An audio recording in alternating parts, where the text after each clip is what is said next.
नमस्कार दोस्तों, अगर आप भी भारत और इंग्लैंड के बीच खेली जा रही 5 मैचों की टेस्ट सीरीज के चौथे टेस्ट महामुकाबले के पहले दिन का सबसे रोमांचक महामुकाबला देखने के बाद खुश हैं, तो हमारी इस वीडियो को एक लाइक करना नहीं भूलिए। आज के हमारी इस वीडियो का लाइक टारगेट सिर्फ 500 लाइक है, तो दिल से एक लाइक जरूर कीजिए।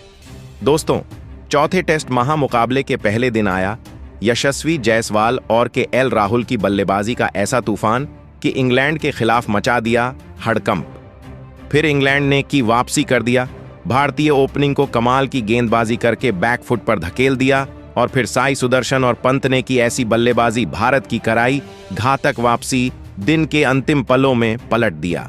मैच का रुख पहले ही दिन कर दी भारत की जीत तय। जी हां दोस्तों, जहां आपको बता दें भारतीय टीम इस समय इंग्लैंड दौरे पर है और चौथे टेस्ट महामुकाबले में मैनचेस्टर के मैदान में भारत और इंग्लैंड की एक दूसरे से टक्कर हुई। इस महामुकाबले में पहले इंग्लैंड के कप्तान बेन स्टोक्स ने टॉस जीता और गेंदबाजी करने का फैसला किया और भारतीय टीम को बल्लेबाजी के लिए आमंत्रित किया। दोस्तों, ऐसे में जब पहले दिन का खेल शुरू हुआ तो आज भारतीय टीम की तरफ से 2 खतरनाक बल्लेबाज मैदान पर बल्लेबाजी करने के लिए उतरे, जहां पर यशस्वी जायसवाल और केएल राहुल के कंधों पर इस महामुकाबले में अपनी टीम को एक विस्फोटक अंदाज में बेहतरीन शुरुआत दिलाने की बड़ी जिम्मेदारी थी। जहां इंग्लैंड की तरफ से पारी का पहला ओवर लेकर शुरुआत करने के लिए क्रिस वोक्स आए। ऐसे में पारी के पहले ही ओवर में बेहतरीन गेंदबाजी करके उन्होंने शुरुआती 5 बॉल तो डॉट डाली, मगर अंतिम गेंद पर यशस्वी जायसवाल ने एक शानदार चौका लगा दिया और गेंद स्लिप फील्डर के बाजू में से निकलती हुई सीधी 4 रन के लिए चली गई। ऐसे में पहले ओवर की समाप्ति पर भारतीय टीम ने 4 रन बना लिए। इसके बाद केएल राहुल और यशस्वी जायसवाल ने अपनी पारी को संभालना चालू कर दिया, तो दूसरी तरफ लोकेश राहुल ने भी तीसरे ओवर में क्रिस वोक्स को टारगेट किया, जहां पर क्रिस वोक्स को उन्होंने 5वीं गेंद पर शानदार टारगेट करते हुए एक पुल शॉट लगाया और बेहतरीन स्क्वायर लेग की तरफ एक शानदार बाउंड्री लगा दी और इस ओवर में 5 रन के साथ 3 ओवर में भारतीय टीम ने बिना कोई विकेट गंवाए 10 रन पूरे कर लिए थे। आज भारतीय टीम के इन दोनों बल्लेबाजों पर एक जिम्मेदारी थी कि एक बेहतरीन शुरुआत दिलाएं और इस महामुकाबले में एक बेहतरीन स्कोर बनाएं। वैसे ही अब जायसवाल ने बनाना चालू कर दिया। दरअसल 5वां ओवर लेकर जब फिर से क्रिस वोक्स आते हैं तो पहली गेंद पर यशस्वी जायसवाल ने एक क्रैकिंग शॉट लगाया और बेहतरीन पुल करते हुए मिड विकेट की तरफ एक शानदार चौका लगा दिया। यह चौका देखने लायक था। इस ओवर में 4 रन के साथ 5 ओवर में टीम ने 15 रन पूरे कर लिए थे और साथ में पारी के हर एक गेंदबाज को यह दोनों टारगेट करते जा रहे थे। खासकर क्रिस वोक्स को यह खास दोनों बल्लेबाज अच्छे खासे शॉट लगा रहे थे। पारी का जब 7वां ओवर लेकर फिर से क्रिस वोक्स लौटते हैं तो लोकेश राहुल के बल्ले से चौथी गेंद पर एक शानदार बाउंड्री देखने को मिलती है और एक चौके के रूप में बेहतरीन उन्होंने बल्ला चलाया था और 7 ओवर में 25 रन टीम ने बना लिए थे। आज भारतीय टीम की यह बल्लेबाजी देखकर आज पूरे भारतीय फैंस खुश नजर आ रहे थे और देखते ही देखते इन्होंने 10 ओवर की समाप्ति पर अपनी टीम को बिना कोई विकेट के नुकसान पर 27 पर पहुंचा दिया था। 11वां ओवर लेकर जब क्रिस वोक्स आते हैं तो जायसवाल ने क्रिस वोक्स को 5वीं गेंद पर एक लेंथ में छोटी डाली गई गेंद पर एंगल बनाते हुए मिड ऑफ की तरफ एक और बाउंड्री लगा दी और क्रिस वोक्स के खिलाफ जायसवाल का और लोकेश राहुल का एक खतरनाक अंदाज दिखाई दे रहा था और लगातार यह चौके उनके खिलाफ लगाते जा रहे थे और इन्होंने अपनी टीम को 11 ओवर में 31 पर पहुंचा दिया था। आज भारतीय टीम की यह बल्लेबाजी जिस तरीके से शुरुआत में बल्लेबाजी कर रही थी, वह खासकर इंग्लैंड के खिलाफ बेहद ज्यादा लाजवाब थी, जिसको देखकर भारतीय कप्तान शुभमन गिल खुश नजर आ रहे थे, जबकि बेन स्टोक्स परेशान हो गए थे। पारी का जब 14वां ओवर ब्राइडन कार्स को दिया तो लोकेश राहुल ने उनको शानदार एक स्मैश करते हुए आउटसाइड ऑफ की गेंद को कट करके पॉइंट फील्डर के पीछे एक चौका लगा दिया। इस ओवर में 9 रन के साथ 14 ओवर में टीम ने 42 रन बना लिए। इसके बाद ड्रिंक्स ब्रेक हो जाता है। पहला सेशन में तो भारतीय टीम के पक्ष में पूरा मैच जाता हुआ दिखाई दे रहा था। इसके बाद जब मुकाबला शुरू होता है तो पारी का 16वां ओवर लेकर फिर ब्राइडन कार्स आते हैं। तो अंतिम गेंद पर उनको केएल राहुल एक शॉट लगाते हैं। आउटसाइड ऑफ की गेंद को एक शानदार शॉट लगाया जाता है। ऑली पॉप ने कैच करने की कोशिश की थी मगर वह नहीं ले पाए और ऐसे में भारतीय टीम को 4 रन मिलते हैं और अब भारतीय टीम 47 रन पर पहुंच गई थी और देखते ही देखते इन्होंने पारी के 18वें ओवर तक अपनी टीम को 50 तक पहुंचा दिया था। दरअसल 18वें ओवर में ब्राइडन कार्स को चौथी गेंद पर यशस्वी जायसवाल एक हार्ड स्मैश करते हैं और बेहतरीन टारगेट करते हुए उनको डीप थर्ड मैन की तरफ चौके के लिए गेंद को भेजते हैं और भारतीय टीम ने इसके साथ ही अपने 50 रन पूरे करके 18 ओवर में 52 रन बिना कोई विकेट के बना लिए थे। भारतीय टीम को एक बेहतरीन शुरुआत मिल चुकी थी जो कि अब बेन स्ट्रोक्स के ऊपर परेशानियां बढ़ाती जा रही थीं। केएल राहुल और जायसवाल अब अपनी टीम के स्कोर को 100 रन पर पहुंचा रहे थे और जहां पर केएल राहुल अपने शतक के करीब पहुंचते जा रहे थे। 23वां ओवर लेकर जब खुद कप्तान बेन स्ट्रोक्स आए तो अंतिम गेंद पर यशस्वी जायसवाल ने उनको टारगेट करते हुए एक शानदार आउटसाइड ऑफ डाली गई गेंद को पॉइंट की तरफ कट करते हुए एक और शानदार चौका लगा दिया और टीम 63 रन पर पहुंच जाती है। एक तरफ जोफ्रा आर्चर जब 24वां ओवर लेकर आए तो यशस्वी जायसवाल उनको 5वीं गेंद पर एक शानदार चौका लगा देते हैं और मिडिल और लेग फील्डर के बीच में से एक शानदार चौका देखने को मिलता है जिससे जोफ्रा आर्चर कुछ नाराज नजर आते हैं। अब बेन स्टोक्स के खिलाफ 26वें ओवर में तो यशस्वी जायसवाल का घातक अंदाज नजर आता है। दरअसल 5वीं गेंद पर एक शानदार गेंद डाली जाती है। आउटसाइड ऑफ और शॉर्ट फील्डर के बीच में से एक करारा शॉट लगाया जाता है और जिस पर सीधे गगनचुंबी 6 के लिए गेंद चली जाती है और जायसवाल और का यह पहला 6 होता है और 25 ओवर में टीम ने 76 रन पूरे कर लिए थे। देखते ही देखते अब पहला सेशन समाप्त हो जाता है और इस सेशन में 78 रन भारतीय टीम पूरे कर चुकी थी। इसके बाद जब दिन का दूसरा सेशन शुरू होता है तो अब जायसवाल अपना घातक अंदाज 27वें ओवर में ब्राइडन कार्स को दिखाते हुए अंतिम गेंद पर बैकवर्ड पॉइंट की बाउंड्री की तरफ एक चौका लगा देते हैं तो वह अपने 40 रन के स्कोर पर पहुंच गए थे। दूसरी तरफ के एल राहुल और यशस्वी जायसवाल के बीच में एक बेहतरीन साझेदारी पनपती जा रही थी जिसको देखते ही बेन स्ट्रोक्स परेशान हो चुके थे। 29वें ओवर में यशस्वी जायसवाल आकर ब्राइडन कार्स को टारगेट करके दूसरी गेंद पर एक और पॉइंट की फील्डर की शानदार तरफ से चौका लगा देते हैं और अपने स्कोर को 44 पर पहुंचा देते हैं। भारतीय टीम अब 29 ओवर में अब भारतीय टीम 94 रन बना चुकी थी। इन दोनों के बीच में शत की साझेदारी होने वाली थी मगर पारी के 30वें ओवर में क्रिस बॉक्स आकर लोकेश राहुल को एक गेंद करते हैं और बल्ले का किनारा लेते हुए गेंद सीधी जैक क्राउली के हाथों में चली जाती है। थर्ड स्लिप की तरफ कैच पकड़ा जाता है और आज लोकेश राहुल 98 गेंदों में शानदार 46 रन की पारी खेलकर आउट हुए थे। भारतीय टीम ने पहला झटका खाया था। इसके बाद यशस्वी जायसवाल का साथ देने के लिए साई सुदर्शन को मैदान पर भेजा जाता है और साई सुदर्शन के कंधों पर अब जिम्मेदारी थी कि इतना बड़ा विकेट गिर जाने के बाद अपनी टीम को संभालें। तो पारी के 33वें ओवर में ब्राइटन कार्स आते हैं तो यशस्वी जायसवाल को दूसरी गेंद पर एक शानदार गली फील्डर के तरफ से चौका लगा देते हैं और वह अपने अब अर्धशतक से महज 1 रन दूर थे।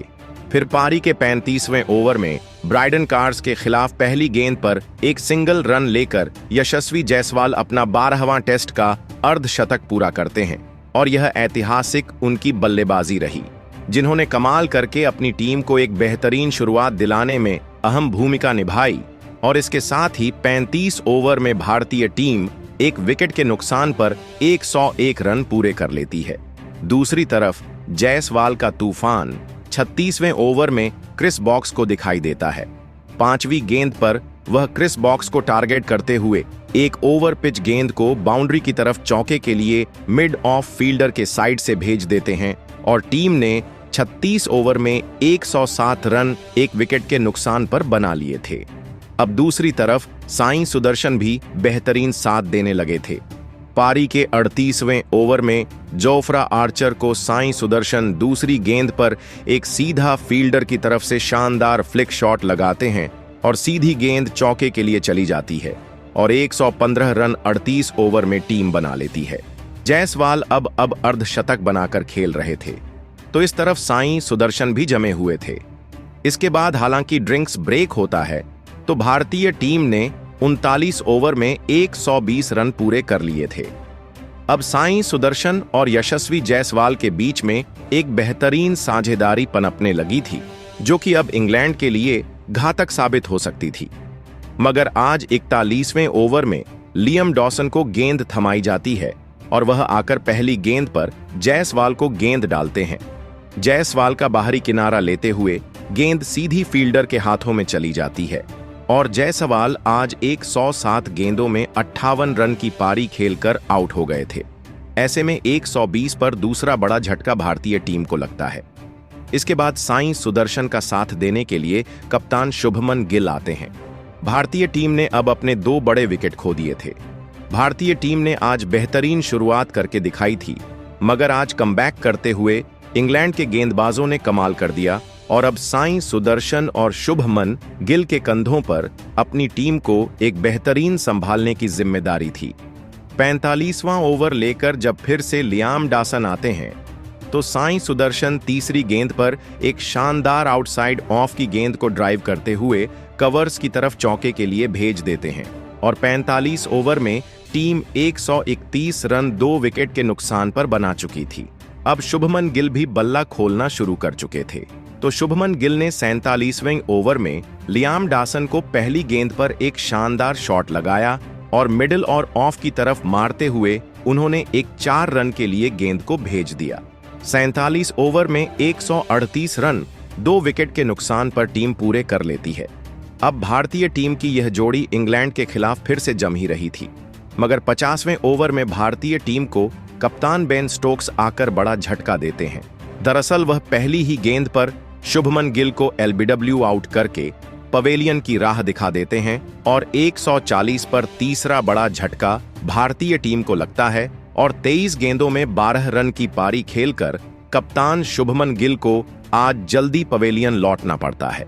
पहले दिन भारतीय टीम ने 3 बड़े विकेट खो दिए थे, जिससे कहीं ना कहीं भारतीय टीम अब बैकफुट पर नजर आने लगी थी।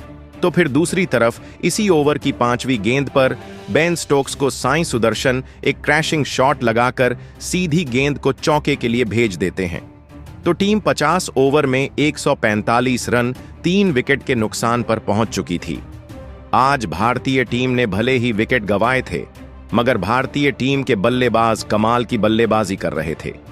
खासकर शुरुआत होने के बाद शुभमन गिल का विकेट जाने के बाद अब साई सुदर्शन के कंधों पर जिम्मेदारी थी कि वह टीम को संभालें और भारतीय टीम अब दूसरा सेशन समाप्त होने तक 149 रन पूरे कर चुकी थी। अब तीसरा सेशन शुरू होता है। इसके बाद साई सुदर्शन और पंत अपनी बल्लेबाजी शुरू करते हैं। 54वां ओवर लेकर जब जोफ्रा आर्चर आते हैं, तो दूसरी गेंद पर साई सुदर्शन उनको एक शानदार क्रैकिंग शॉट लगाकर चौका लगा देते हैं और साई सुदर्शन के बल्ले से आज घातक बल्लेबाज देखने को मिल रही थी, जो कि बेन स्टोक्स के माथे पर परेशानी की लकीरें बढ़ती जा रही थीं। भारतीय टीम देखते ही देखते एक बेहतरीन स्कोर तक बढ़ने लगी थी। 56वां ओवर लेकर जब तेज गेंदबाज जोफ्रा आर्चर आते हैं, तो साई सुदर्शन उनको तीसरी गेंद पर एक कॉन्फिडेंस भरा शॉट लगाते हैं। गेंद सीधी सीमा रेखा से बाहर मिड विकेट की फील्डर की तरफ चौके के लिए चली जाती है। 56 ओवर में टीम ने 3 विकेट खोकर 163 रन पूरे कर लिए थे। अब साई सुदर्शन भी अपने अर्धशतक के करीब जा चुके थे, जबकि दूसरी तरफ ऋषभ पंत भी अपना घातक बल्ला खोल चुके थे। 58वें ओवर में जोफ्रा आर्चर को चौथी गेंद पर ऋषभ पंत के बल्ले से एक शानदार डीप मिड विकेट की तरफ प्लेस करके चौका लगाया जाता है और टीम अब 58 ओवर में 174 पर पहुंच गई थी। भारतीय टीम ने पहले दिन 3 बड़े विकेट खोए थे, मगर इसके बाद आर्षभ पंत और साईं सुदर्शन अपनी टीम को आगे बढ़ाने लगे थे और फिर यहां से पंत ने घातक अंदाज दिखाना चालू किया। दरअसल 61वें ओवर में जब ब्राइडन कार्स आए तो आर्षभ पंत ने उनको तीसरी गेंद पर एक क्रैकिंग गगनचुंबी सिक्स लगा लिया और इसके साथ ही यह उनके बल्ले से पहला सिक्स था, जबकि अब आर्षभ पंत ने अपने टेस्ट करियर में इंग्लैंड में के अंदर 1000 रन भी पूरे करके इतिहास रच दिया है। अब आर्षभ पंत और साईं सुदर्शन दोनों की बल्लेबाजी कमाल हो रही थी, तो साईं सुदर्शन अपने अर्धशतक के बेहद ज्यादा करीब पहुंच चुके थे। तो फिर पारी के 67वें ओवर में लियाम डॉसन आते हैं, तो अंतिम गेंद पर ऋषभ पंत उनको एक करारा शॉट लगाते हैं। सीधी गेंद सीधी सीमा रेखा से बाहर चली जाती है 4 रन के लिए और टीम ने अब 67 ओवर में 51 रन 3 विकेट के नुकसान पर बना लिए थे। पहले दिन भारतीय टीम का जिस तरीके से 200 के आगे जाना था वह कमाल का रहा। इसके बाद ड्रिंक्स ब्रेक होता है। हालांकि फिर इसके बाद ऋषभ पंत फिजियो को बुलाते हैं। कुछ परेशानी के कारण वह अब पवेलियन वापस लौट गए थे और बल्लेबाजी करने के लिए अब रविंद्र जडेजा को आना पड़ता है। जबकि 69वें ओवर की दूसरी गेंद पर साईं सुदर्शन भी एक शानदार जो रूट को चौका लगा देते हैं और अपने टेस्ट करियर का बेहतरीन एक 50 पूरा करके इतिहास रच देते हैं। अब रविंद्र जडेजा और साईं सुदर्शन के कंधों पर जिम्मेदारी थी कि वह अपनी टीम को आगे बढ़ाएं और ऐसे में वह यह करते हुए नजर आ रहे थे। पारी के 10वें ओवर में बेन स्टोक्स आते हैं तो तीसरी गेंद पर रविंद्र जडेजा एक शानदार चौका लगा देते हैं। गेंद उनके बाहरी किनारा लेकर बल्ले का चौके के लिए चली गई थी। टीम ने 10वें ओवर में 223 रन 3 विकेट के नुकसान पर पूरे कर लिए थे और फिर साईं सुदर्शन अपने शतक की तरफ बढ़ने लगे थे। 92वें ओवर में बेन स्टोक्स को साईं सुदर्शन 5वीं गेंद पर एक शानदार शॉट लगाते हैं। आउटसाइड ऑफ की तरफ एक चौका उनके बल्ले से देखने को मिलता है और बेहतरीन अब रविंद्र जडेजा का बल्ला भी खुलता है, जो रुट को वह 73वें ओवर में तीसरी गेंद पर एक शानदार पिक करते हुए गेंद को सीधी सीमा रेखा से बाहर सीधी बल्ले के गेंदबाज के ऊपर से चौके के लिए भेज देते हैं और टीम ने 73 ओवर में 235 रन 3 विकेट खोकर बना लिए थे। अब साईं सुदर्शन अपने बेहतरीन आज शतक की तरफ बढ़ ही रहे, मगर बेन स्टोक्स आकर 74वें ओवर में साईं सुदर्शन को 5वीं गेंद पर कैच आउट करवाकर ब्राइडन कार्स के हाथों पवेलियन वापस भेज देते हैं और आज 61 रन बनाकर साईं सुदर्शन पवेलियन चले गए थे और भारतीय टीम ने 235 पर चौथा बड़ा झटका खाया था। इसके बाद शार्दुल ठाकुर को मैदान पर आना पड़ता है और शार्दुल ठाकुर यहां से 76वें ओवर में अपना बल्ला खोलते हैं। बेन स्टोक्स को पहली गेंद पर एक शानदार उनके बल्ले से स्क्वायर लेग और पॉइंट फील्डर के बीच में से एक चौका देखने को मिलता है और टीम 76 ओवर में 244 रन बना चुकी थी। अब रविंद्र जडेजा के कंधों पर आज फिर से जिम्मेदारी आ गई है कि वह अपनी टीम को कमाल करके बेहतरीन स्कोर तक पहुंचाएं और एक जीत के लिए अच्छा स्कोर रखें। ऐसे में शार्दुल ठाकुर भी उनका साथ दे रहे हैं। 80वें ओवर में जो रूट को दूसरी गेंद पर शार्दुल ठाकुर एक शानदार मिड ऑफ फील्डर की तरफ से प्लेसिंग करके चौके के लिए भेज देते हैं और 80 ओवर की समाप्ति पर 254 रन 4 विकेट खोकर भारतीय टीम बना चुकी है। जबकि रविंद्र जडेजा और शार्दुल ठाकुर अब सिंगल डबल लेकर अपनी पारी को रोटेट करते हुए नजर आते हैं। जबकि 83वें ओवर में लियाम डॉसन आते हैं तो 5वीं गेंद पर रविंद्र जडेजा उनको एक खतरनाक हैमर्ड शॉट लगाते हैं और सीधी गेंद सीमा रेखा से बाहर 4 रन के लिए चली गई थी। और पहले दिन का खेल समाप्त होने तक 83 ओवर की समाप्ति पर भारतीय टीम ने 4 विकेट खोकर 264 रन बना लिए हैं और बेहतरीन आज का यह दिन का खेल समाप्त होता है। आज रविंद्र जडेजा 27 गेंदों में नाबाद 19 रन बनाकर जमे हैं। शार्दुल ठाकुर ने 36 गेंदों में 19 रन बनाए हैं, जबकि भारतीय टीम के खतरनाक बल्लेबाज ऋषभ पंत अभी रिटायर्ड हर्ट होकर पवेलियन गए हैं। पहले दिन का खेल समाप्त हुआ। यह पूरे दिन का खेल कहीं ना कहीं भारतीय टीम के पक्ष में गया, जहां पर ओपनिंग बल्लेबाजों ने कमाल की साझेदारी निभाई और खासकर यशस्वी जायसवाल ने अर्धशतक जड़ा। इसके बाद फिर साईं सुदर्शन ने भी अर्धशतकीय पारी खेली। इन दोनों की तूफानी पारी की बदौलत भारतीय टीम ने एक बेहतरीन शुरुआत कर ली है। अब रविंद्र जडेजा के कंधों पर जिम्मेदारी है कि इस पहली पारी में बेहतरीन स्कोर बनाएं और टीम को सफल करें। ऐसे में आज में भारतीय टीम की तूफानी बल्लेबाजी, जायसवाल और साईं सुदर्शन के अर्धशतक को आप 10 में से कितने अंक देंगे, कमेंट में जरूर बताएं। नए हैं, सब्सक्राइब करें।